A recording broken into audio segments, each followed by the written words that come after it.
What's up, guys? I'm Tinashe Moyo, and welcome to another episode of Stride. On this channel, my goal is to inspire people to take the first step towards their goals in life using my personal experiences. And we are continuing with the series Becoming the Franchise, and this is part 3. So sit back and enjoy.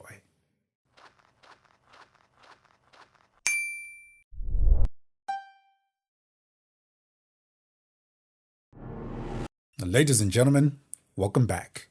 Now, before I go any further, as usual, I just want to say something real quick. So, there's a guy who sent me a request on Facebook, I think a couple of months ago or last year, I can't remember. So, I just have a thing where it's like, I think maybe it's just like with everyone else. If I don't know someone, I don't accept requests on Facebook. But for some reason, with this guy, it's like his name seemed so familiar. So I was just like, I couldn't really put my finger on who he was exactly. So I was just like, nah, let me just let it pass. So as time went on, you know how Facebook does. I kept on seeing a pop-up like telling me about the friend request. So I kept on looking at the profile. Like I don't remember having a history with this guy. Then it dawned on me that I think he was probably my senior in grade school, primary school, probably in the same class with my second older sister, Sandra. So I was just like, all right, well, let me just give this a shot. Let me see what's up with this guy. So I accepted the request, but we never spoke, not even once. So on Sunday, as I was making my way to church, I saw this guy. And then I was just like, well, since he's someone I've never spoken to, I guess I'll just have to look down and continue with my journey. Before you know it, this guy sees me and is just like, yo, young man, how are you doing? And then I was just like, okay, I guess we're doing this now. So I just responded, and it was a brief conversation, these greetings in passing. Now, I make 2-3 steps, and then this guy is just like, your podcasts, the videos you upload on your podcast, they are amazing. You're amazing. Keep it up. And then, I was actually surprised. Like, okay, I wasn't even expecting that. So, so one of the things that I've learned in my life is that I could have easily grown some wings because of the fact that he tells me that I'm amazing. But then I was just like, no, that doesn't have to be my focus. My focus has to be on why he said those words. And obviously, it's because my content, my experiences have taken a positive impact on his life. And that makes me so happy. Because sometimes it's easy for us to get lost in the shuffle. Like, if you look at some of my videos on my podcast, I mean, probably even this series alone, like it's been getting, less views, but then views are not supposed to be the things that actually drive me to create the next video, but it's about what my content does to at least one person or two. So that really, really, gave me something to think of, some inspiration rather. I couldn't really find the right words. So I really appreciate that. And I actually have a cousin sister of mine who actually gave me a call today on this day that I'm recording this video. And, briefly she was just like, oh yeah, Stride is doing its thing. We're enjoying. Keep it up. Keep going. Then I was just like, I actually thought you fizzled out. I thought you stopped watching the content because I skip, sometimes I go for like a month without releasing any videos. But, I appreciate all of these people that are loyal. Thank you guys so much for supporting this channel. It's never easy having a YouTube channel, but I really appreciate every single one of you guys for taking the time to watch my content and getting inspiration from it. So yeah, thank you, thank you, thank you. Anyways, let's get on with the show. We are picking up from where I left off in the previous episode. Yes, we were talking about the Nipsey Hussle song that I ripped off, and Warren made a song called Going Nowhere. Man. So here's the interesting thing. Well, where are my manners? I never even told you guys about the stage name that I used, or, that kind of thing. So, real quick, I used to work with the name Tin Ash because I just wanted to have a name that was close to home. My name is Tinashe, so I just take out the E and just make it Tin Ash. So it was spelled like tin dash ash and with 3 exclamation marks. I have no idea why I used them, but at that point it seemed cool. But then along the way, I needed a name, that was interesting, a name that had depth. So I was just like, okay, I have to do away with Tin Ash. And then I kept on thinking of names that I could use. And I then came across the name The French Eyes, not the French Eyes, the French Eyes. So the interesting thing is how I came up with the name, man, that's like a crazy, stupid story. I always tell myself that I'm a baby. The franchise actually came from John Cena's entrance theme song. There's a part where he goes like, the franchise doing big business, that kind of thing. Listen to it. The franchise doing big business. So that's how the name came.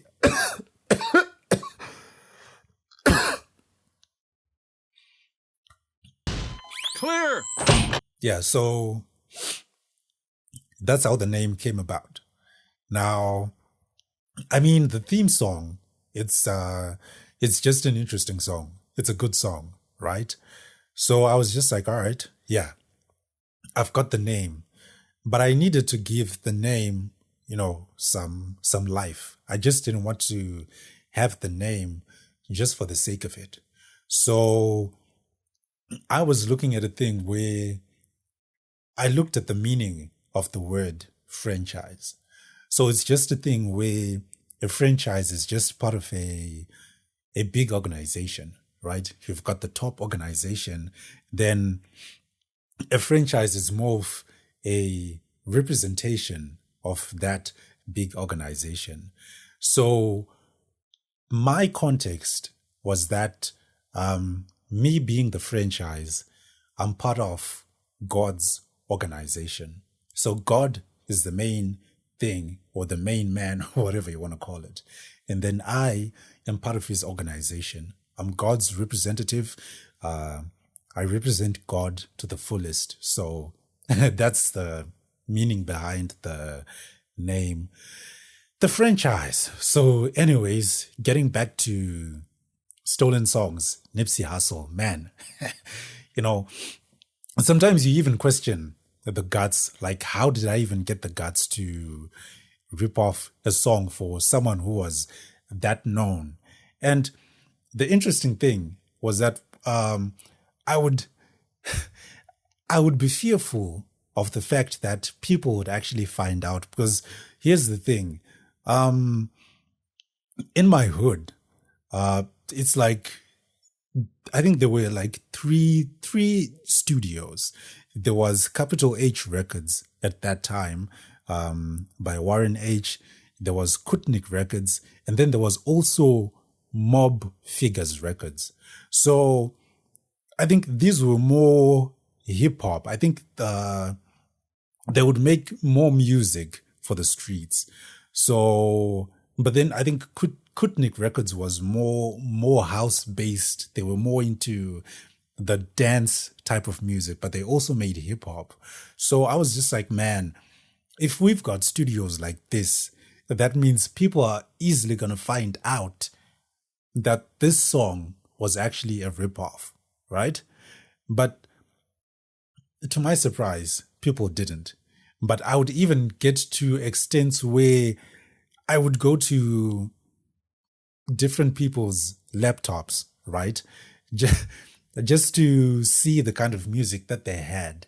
And I would even get to their music folder. I remember this one guy. I think the folder for the mixtape, and I opened the folder and then I deleted that one song by Nipsey Hussle, the same song that I had ripped off so that he couldn't. I mean, that was the dumbest thing I did, but I felt justified by doing it. Like, he's not going to find out about it. So, you know, I don't know what I was thinking at that time. So time went on, and the song was actually part of Warren H's. I think it was a five track. No, I think a 4-track EP called Kodak Moments, and Warren had a direction where he wanted to make. He had a commercial approach when it came to his music. So he would release music, he would upload his music on the internet. So I was just like, whoops, so this song is going to go on the internet. It's probably going to get some, a decent airplay. And I was just like, man, that's where I'm going to be screwed. But then this was like 2013, 14. I can't really remember. But even up to now, I haven't had anyone telling me like, yo, we actually found out that you ripped off Nipsey Hussle's song. No one has ever said that. But I then got to a point where I just had to be transparent with Warren. Like, yo, this song was like a rip-off. I just ripped off the beat, blah, blah, blah, and maybe added one or two instruments. So Warren was just like, oh, that's sampling, bro. And then I was just like, that wasn't. So even to this day, he still says it's sampling, but I still feel like I stole that music. But I'm just glad that he was cool with it, because in my mind, I was just like, this guy's not going to be happy with this whole thing, because it ended up becoming one of his favorite tracks. Because for us to get to that conversation where I told him about the whole scenario, okay, I think I just lost focus, but whatever. For us to get to that point, I think he was just talking about the idea that he wanted to go to the gym, right? And he wanted a song to play while working out in the gym. So it was just like, please send Going Nowhere to me. I want to listen to this song. Then I was just like, all right, I got to tell this guy, because the more he keeps on asking about that song, the more it makes me scared. So I'm just glad that he's like cool with the whole scenario. Glad no one found out. I'd probably be behind bars now. So prior to, making Going Nowhere, I had always had a thing about working with this guy named Free. Free is a really good friend of mine named Walter Fereza. So I had listened to a couple of his music. He would rap, and I was just like, this guy is cool. I would really love to work with this guy. So I ended up getting a chance to finally meet up with him because I actually met Free at man, I can't even pronounce F R double E. It's like I'm saying Free FV double E, but whatever, man. Um, so I met him at Warren's studio. So that's when we just started talking. No, it wasn't Warren's studio. It was I had gone to Kutnik Records for them to just listen to some of my beats. So he was actually working on a song. Then after he was done, we we just spoke a bit, and then he was just like, yo, so you still making beats, blah blah blah. And then I was just like, yeah. And he was like, all right, cool. And then this other time we just bumped into each other in the streets, and he was just like, yo, are you still making beats? Then I was just like, yeah. And I was just like, all right, cool. So that's how we started talking with the Free. So I was just like, yes, jackpot. At least now that I've got access to this guy, I can actually tell him that I want to work with him. So in that moment, I had worked on a beat. I think it was kind of a hip hop type of thing. And now this, the interesting thing was that this beat had bits of Lloyd's song called "Let's Get It In," featuring 50 Cent. He did that song back in 2011. So I took the kicks and was it the snares or something? So the whole song had Lloyd's drum pattern. Let's get it in. And then there was one instrument that was a part of the chorus. This was actually an instrument that I ripped off from the song by P Square called "More Than a Friend." So I was still, shaky. I was still in that moment. But anyhow, I played that beat for free when not like it wasn't for sale for the guy, the artist called Free. I played it for him, and his mind blew up. It was just like, this is gonna be the first single of my mixtape. He really, really loved that beat. And it was just like, send it to my phone. I'm gonna go write on this beat. Then I was just like, all right, cool. And I actually felt humbled, like, yo, Free wants a beat from me. That's some cool stuff. So he went and did his thing, and then he came back to my place, I think about a week after. And he was actually sampling like the whole thing, like, yo, this is what I've got. This is what I've got. At that time, I had no experience working with someone either singing or rapping on my beats. I was just used to the fact that I'm just going to make a beat, put a bunch of instruments and lots of instruments. So he came, he did his thing, and then I was just like, all right, this is interesting. So every time I would meet this guy in the streets, he would just be telling me like, yo, I'm actually going to name drop you on the song, that kind of thing.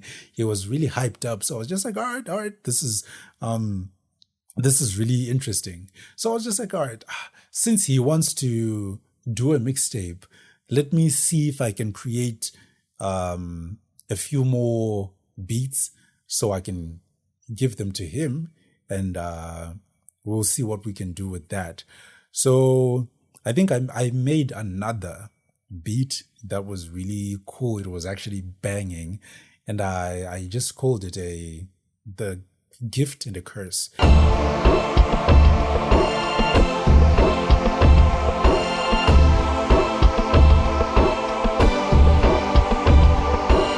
So the title simply came from a conversation we we just had with Warren. I think he was just saying, oh, sometimes I tend to forget things like projects and everything. I guess it's a gift and a curse. I can't really remember the whole conversation. Then I was just like, ooh, that's a dope title. I'm going to use that for one of the beats that I make. So the beat was really interesting. I played the beat for free for the guy, the artist man. And he actually liked it again. So at least we're actually getting along really well. So in that moment, I had an idea of doing a mixtape. So there was a song, I think a beat that I actually ripped off. Yeah, that's how bad it was. So excuse me. Whoa. Uh, so this was a beat I made from a song by Lloyd called "Do It Again." I think the song had two versions actually. The first version would feature Nelly. So I was just like, this is really dope. So I ripped it off and yeah, I made a another different beat. Well, not entirely different, but you could really it was close, but not really close in a way. Doesn't make sense, but it does at the same time. So when I told Free that, yo, I wanna feature you on one of my songs for my mixtape, he was just like, all right, cool, let's do it, man. So he came to my place and then I played the beat. Now, my good friend Tinashe Chikanda was actually in my room and we would always listen to music with Tinashe. We'd always spend the whole day together.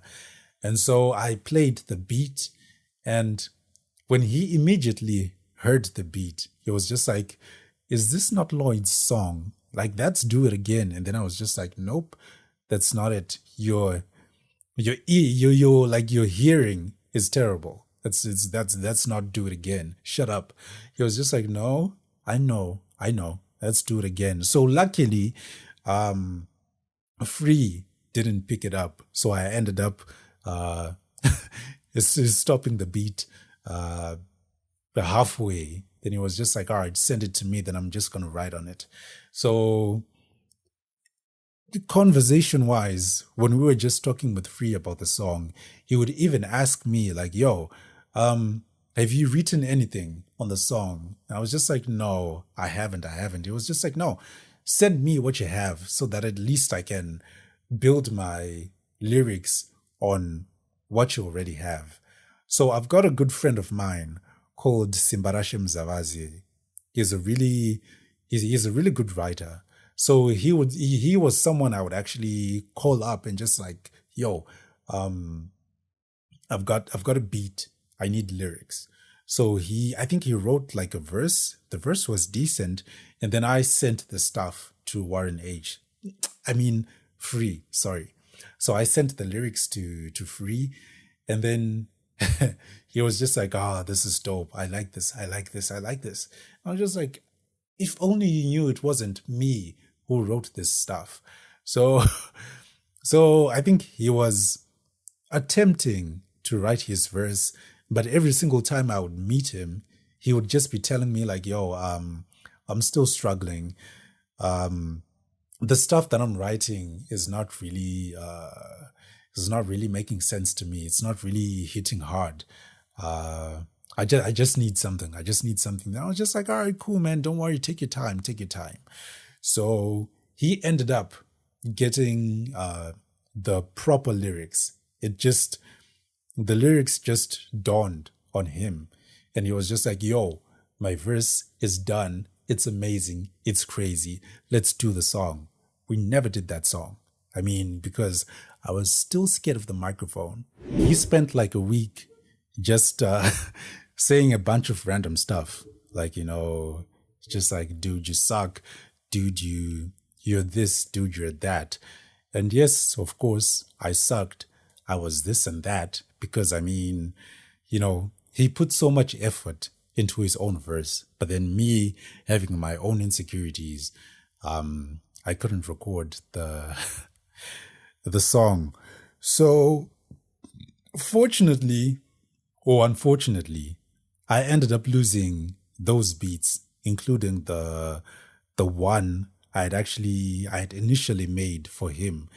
My external hard drive crashed and everything, you know, I lost I lost everything.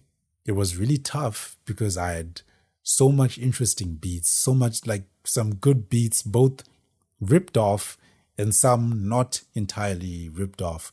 But the fact that Free had a song that he wanted to do on his own, losing that beat, that was, I think, one of the worst things for him.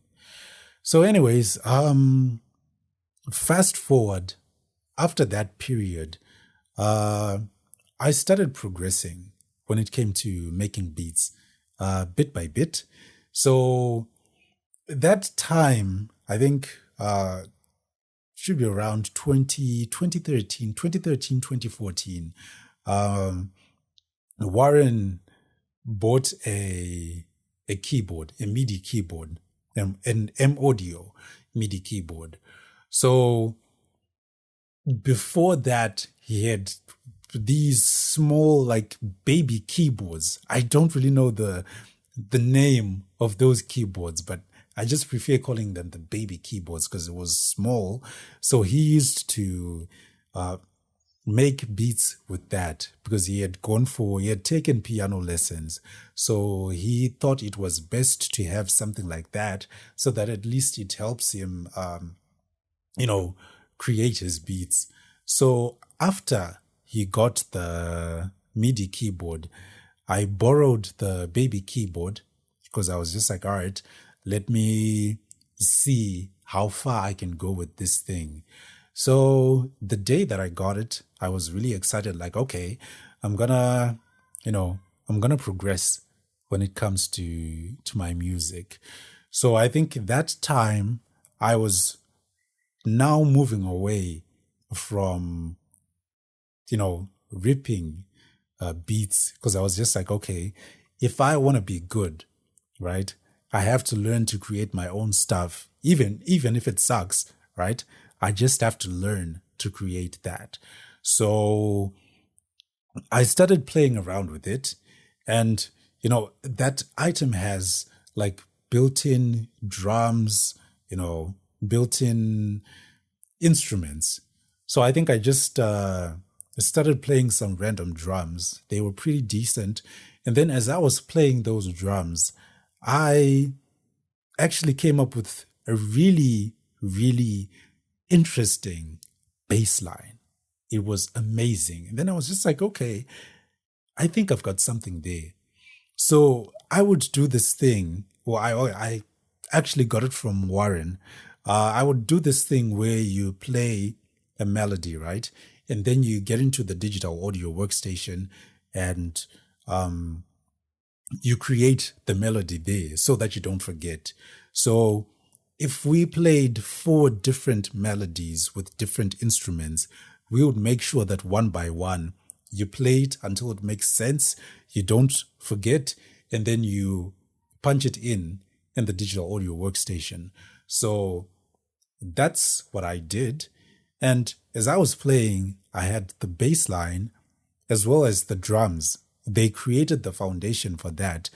And that beat helped me create a melody and just write lyrics from the top of my mind. Like everything came automatically. I was really enjoying the process. And so I just started writing to it, and that's where I created, I think, my first original song. And that song is called Ain't That a Shame. Yeah.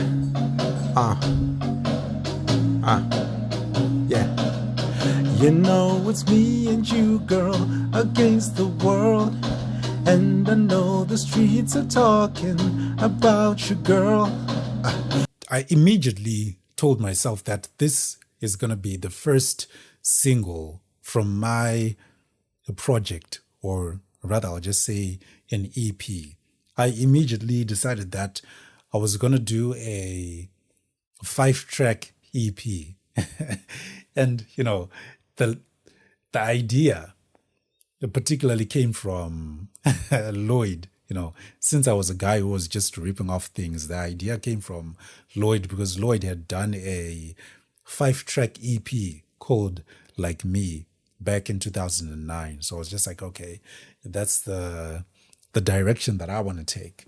So to this day, I still love the process. Every time I think of it, I just get goosebumps, because I didn't even expect things like that to happen. So I kept on working on it, and I had to go to Warren for some, external ideas, to enhance the beat. So Warren actually helped create the drum pattern. So I was taking inspiration from the band named Fun, particularly their song called Some Nights. This is it, boy. This is what. And the producer called Jeff Basker, he had a distinct sound, which I really, really enjoyed, particularly when it comes to, live drums. So I was just like, yeah, that's something that I really, really love. So after Ain't That a Shame, I did not record it at that time, but now I was a little bit confident because I would actually sing. I would actually sing the song. I think you heard it from the the voice note, even though the singing wasn't all that. But then it's something you just have to practice. I was just like, all right, let me see if I can put the songs together. Then maybe I can jump into the studio. So after that, I did not finish it at that point. I then got the MIDI keyboard, the M Audio keyboard. So, and I thank Warren for his unconditional love. Like, he was so generous with that keyboard. I would even ask, and he would actually give me that keyboard without having any kind of grudge. So him knowing that I had to develop my talent, he would like say, yo, you can have this thing for like a week, 2 weeks, when I need it, I can just come through and take it just to work on some stuff. So once I got that keyboard, I started playing around. It really, really helped me create better music, because when you're on a keyboard, you can just press keys. Like, listen, I'm not a piano player. I'm not good at the keyboard at all. But if you've got a music thing in you, sometimes if you just press the buttons, right or wrong, you can actually create some magic. So I made a couple of beats from that, but then another standout beat that I made from the MIDI keyboard was one for a song that I call Celebrate. So I just punched in, I think I used a sample for the drums, and then I started punching in keys that were a little bit different. And I was just like, this bit is amazing. I just have to find something for it. So one day, as I was cleaning my room, I was just playing it back, looping it back, and then I just started getting melodies for the chorus. And then I was just like, yes, this is good. So I recorded it in my phone, just the voice note, so that I wouldn't forget. And then I put it aside. Celebrate, celebrate, maybe we can get away, celebrate for love.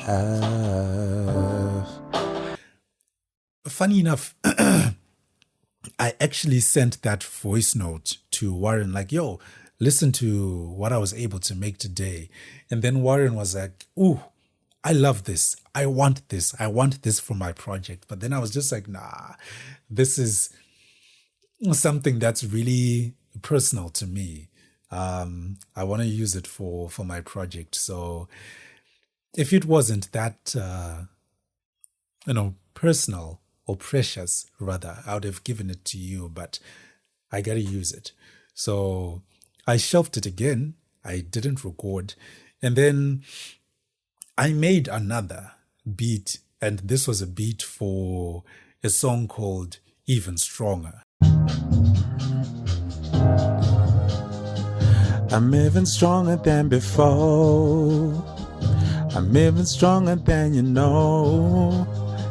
I'm even stronger than you know.